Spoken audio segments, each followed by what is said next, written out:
Brr, brr, brr, brr, brr, brr. Yep. Yep. I'm talking about that game.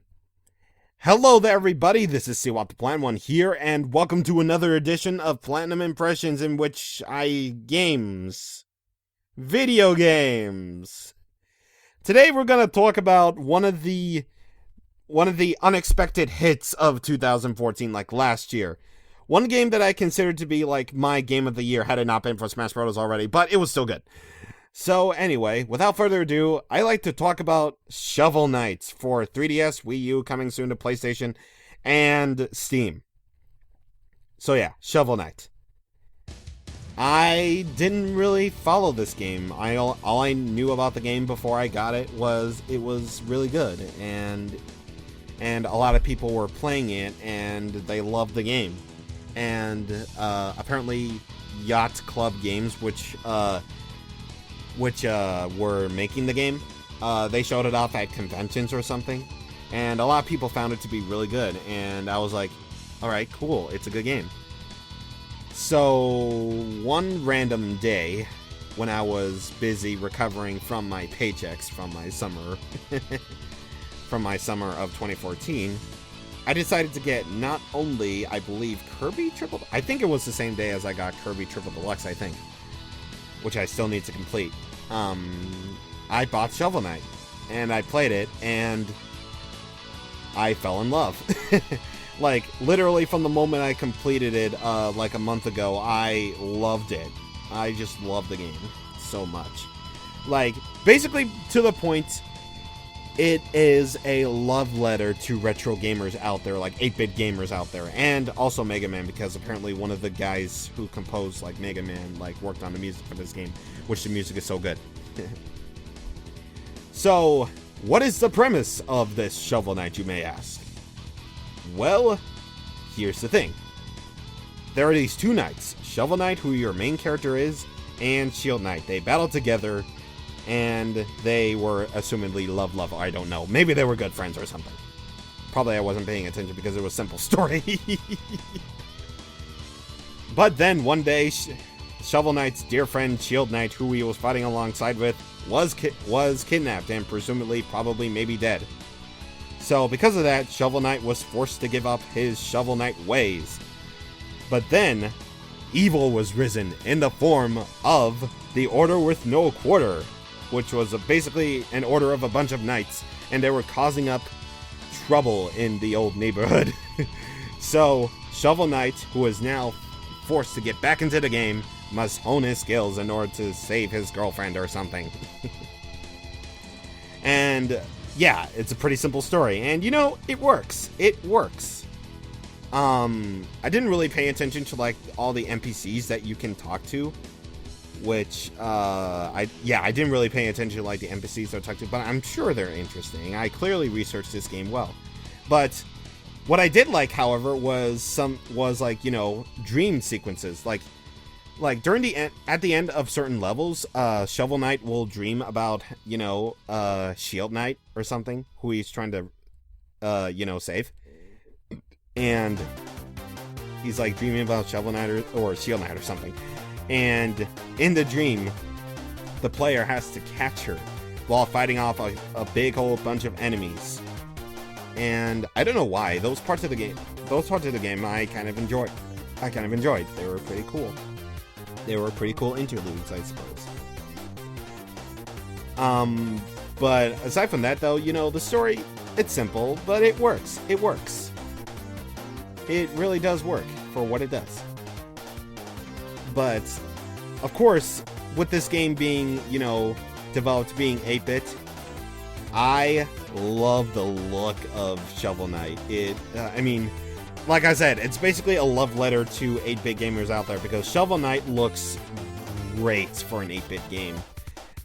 Yeah, for an 8-bit game, because, like, I'm pretty sure, like, the NES could, like, handle color, I'm pretty sure, but Shovel Knight's use of a lot more color and just beautiful environments with that. Like, one stage that really stood out to me was, you know, Polar Knight stage and Propeller Knight stage in terms of looks, and they both look really good. And stuff. They both look really good, and yeah, they just look good. I clearly played this game long enough to tell. That's why I'm on my second playthrough, and I forget what they look like. But yeah, I just love the look of the game. It's just basically 8-bit as you truly imagined it in modern times. Yeah, it's so good. It looks so good. But how does it sound, you may ask? Well, of course I'm going off of things I barely know. But I can definitely say the main theme of Shovel Knight is so glorious. It is one of the best 8-bit themes I've ever heard in my entire life. Just from the moment you start the game, you get the classic I just love it. Like, the main theme of Shovel Knight is like basically right up, like, you could really tell that, like, if you hadn't played Mega Man before, you wouldn't know that the same guy who worked on the Mega Man's music also composed this game. And it really does show. Like, I've only played like Mega Man 2 and 3, and I already know this game sounds brilliant. And the first level music was pretty good too. I know I have to look up other themes. Of course, I'll probably just edit them in as I go along. But the music sounds so good. And, you know, just the fact that they have a sound test mode, brilliant. I'm all for sound tests in my games. And the sound test comes in the form of a bard, which you have to find music sheets for. And when you turn them into the bard, you can actually listen to the themes as well. And he plays on his little, like, ukulele thing in order to compose the themes. It's so good. But anyway, now to what I really know. The gameplay. So, how does Shovel Knight play? So, if you ever played any, like, you know, Mega Man before, like DuckTales before, you probably would jump right in to this game. Because I can already tell you, like, the whole basics of the Mega Man are there and accounted for. Well, not really the basics of Mega Man there. You run, you jump, you use your shovel to attack. You can do a little bit of a pogo jump, just like Scrooge McDuck in DuckTales, off of enemies, all that jazz. And yeah, the game controls really well. Like I think the game controls like much better than Mega Man could ever do. Like Mega Man could. I mean, don't get me wrong, Mega Man controls really well. It's just I think Shovel Knight controls slightly better. And of course, you know, all the frustrations of, you know, 8-bit games are accounted for. Like, there's knockback, which if you're on a really narrow platform and you get hit, bam, you're dead. And I think, like, the level design complements the control really well as well. Because, to me, I think this is like Mega Man in a way. Because the level design is kind of like that, you know. When you get to another section of the level, the screen, like, freezes for a second and then scrolls up. That's basically the same way as it does in Mega Man as well. And I just couldn't help thinking, but Mega Man, it's I keep drawing comparisons to Mega Man, but it really is. And there's not necessarily so much tight jumps in this one as there are in Mega Man, or at least in the 8-bit games, in the 8-bit Mega Man games, or at least the numbered Mega Man games, the classic series. There aren't as many, like, tight jumps as there were, but the level design is definitely reminiscent of Mega Man in a way. In a way, it is. And of course, like, just like Mega Man, the stages are pretty long, or at least pretty lengthy, I guess. And the boss fights are actually pretty tricky. And the boss fights are actually pretty tricky. Special mention to Plague Knight for his usage of, like, science. Yeah, for his usage of science and stuff. But that's the thing, though. That's the thing. You know, on your first playthrough, you wouldn't necessarily know what the heck to do. Like, you're basically stuck on, like, 4 circles of health. And each time you take a hit, that's, like, half a circle. So, like, 8 hits, you're dead. But, of course, you won't know that unless you know how to raise your health. How do you do that? Well, you collect meal tickets. That's basically my biggest advice for you if you're playing through the game for the first time. Find all the meal tickets you possibly can, because that will raise your health, and because of that, you'll have a much easier time with bosses. Yeah, seriously, you'll have a much easier time with the bosses. Or at least you'll last longer in the bosses.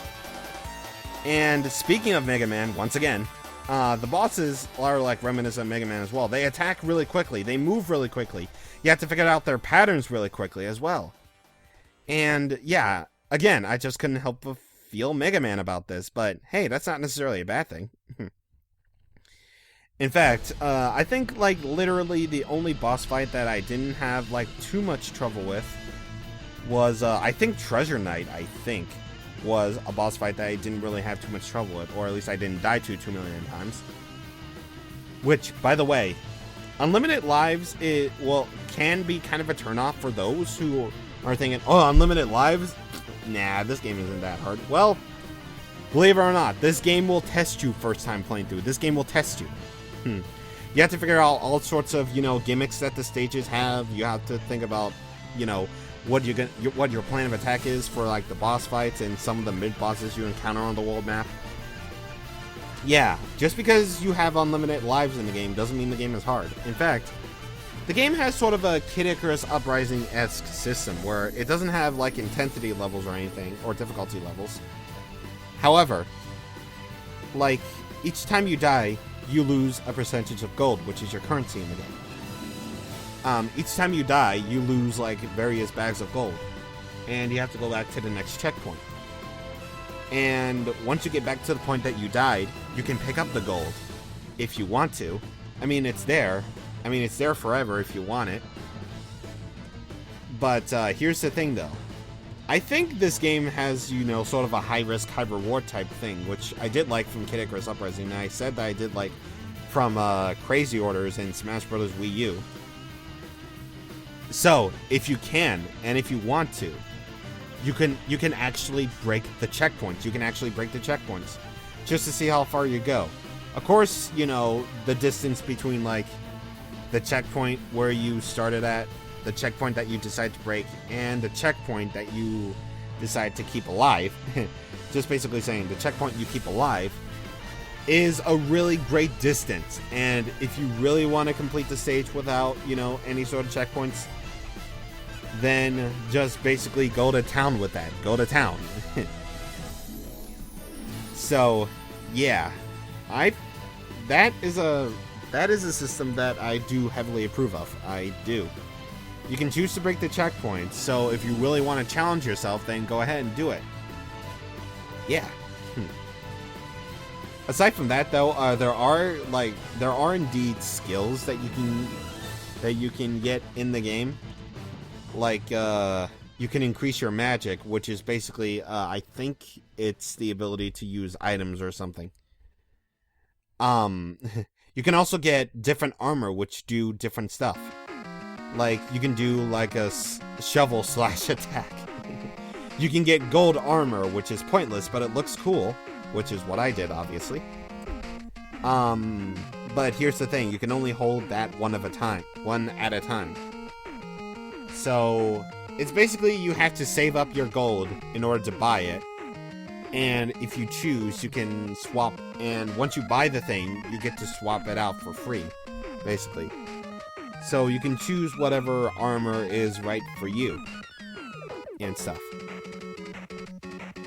But aside from that, though, there are various challenges which you can do on the world map, which is very reminiscent of Super Mario Bros. 3 now that I think about it.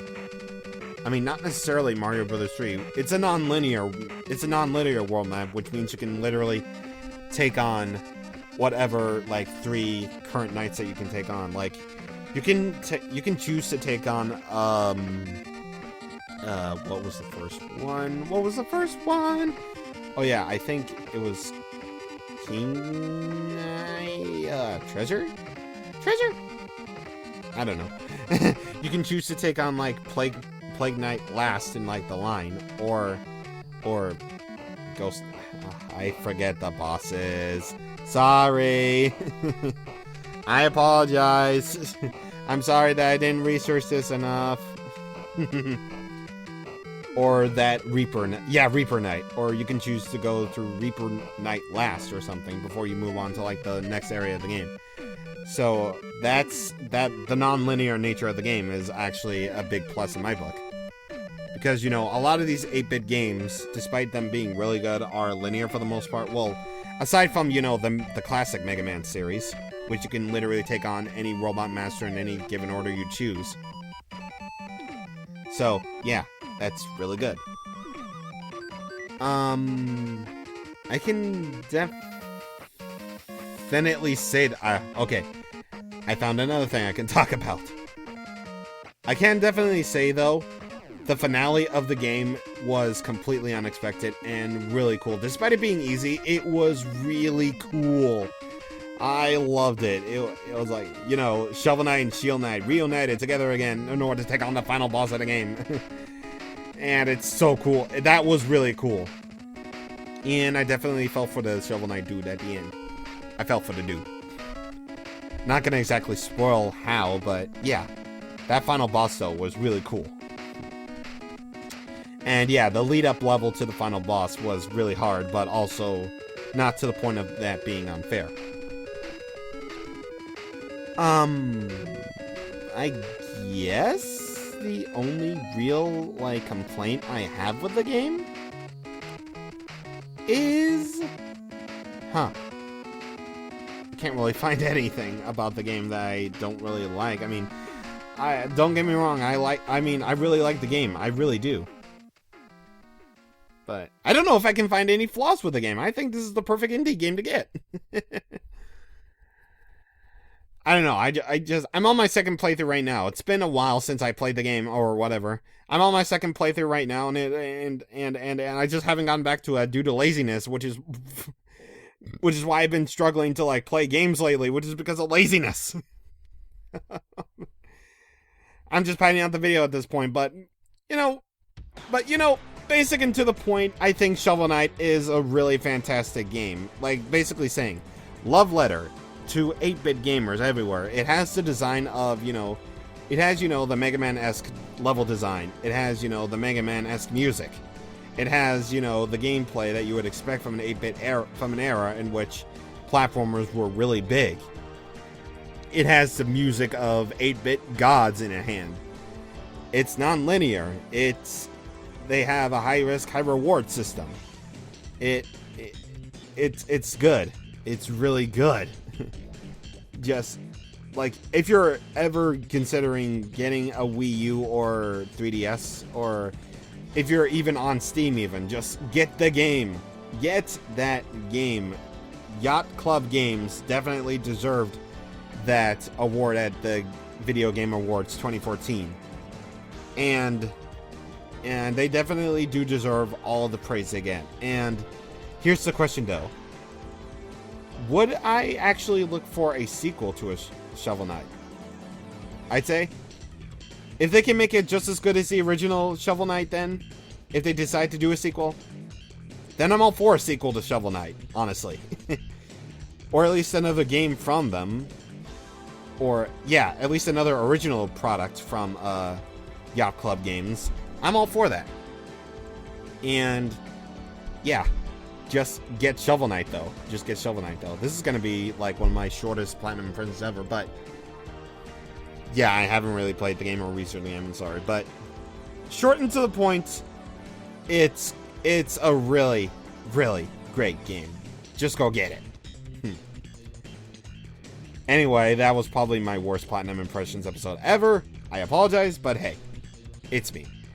So anyway, I will see you guys on the next edition of Platinum Impressions whenever I get around to finishing a game.